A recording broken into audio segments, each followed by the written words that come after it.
В этом видео мы обсудим, как правильно шантажировать своего мелкого соседа.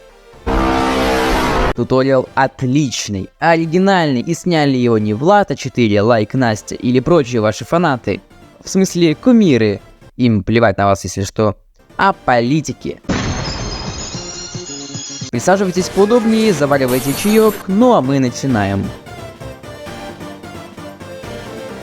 В ролике про Югославию, который, кстати, появится в правом верхнем углу, я так особо не рассказывал про одну республику. Нет, Черногория, да идешь нафиг, я про Северную Македонию. Так вот, почему эта картофелевидная страна именует себя именно Северной? Где Южная? Эта история тесно связана с Грецией.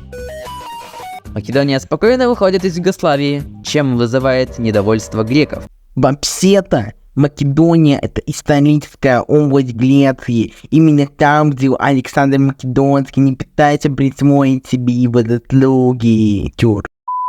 Македония могла бы послать этих арифметиков, но ей как бы в ООН надо, а они ее не пускают. Пришлось пойти на уступки, назвавшись бывшей Югославской республикой Македония. Приходит время, Ивангай теряет свое величие, начинается вся эта движуха в Восточной Европе, а потому БЮРМ захотела обезопаситься от всяких соседей.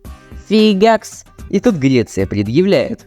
Мол, тебя все еще называют Македонией. Переименовывайся. Тут на кону не какое-то там НАТО, а суверенитет. Македонцы не дураки, отдали такие святое свое название. Но зато теперь и Северная Македония в НАТО, и греки проводят сиесту не в политспорах, а в сладком сне.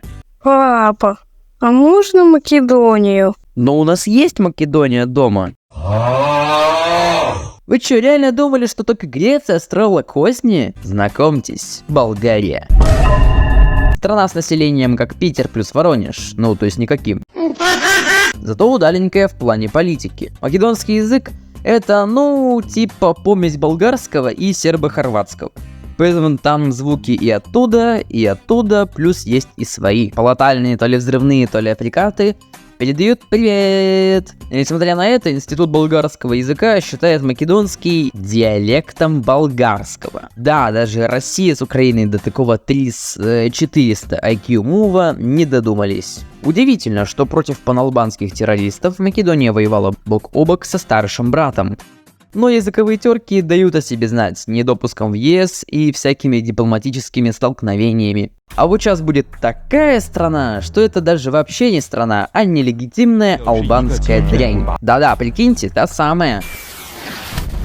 А вот это, знакомьтесь, Альбин Курти, или Альбин Курти, ладно, пофиг. Это так называемый премьер-министр так называемого Косово. Все бы ничего, но на днях он приехал на переговоры с Северной Македонией, но он указал, мол, не будет он с правительством разговаривать, только с албанской диаспорой. Масло в огонь подливает то, что он приехал с флагами Великой Албании вместо обычных флагов Албании или Косово, поскольку современные национальные флаги не были разрешены. Сказать, что македонцы были в шоке, ничего не сказать. Белград так вообще с дубу рухнул. И дело-то в том, что албанцы там это реальная проблема, поскольку они составляют треть населения страны. Итак, что мы выяснили в этом видео? Что Северная Македония просто на расхват, и ей не удастся найти компромисс, пока все эти страны строят козни и ставят капканы.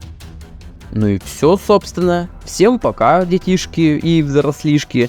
Еще увидимся. Надеюсь, вы допили свой чай.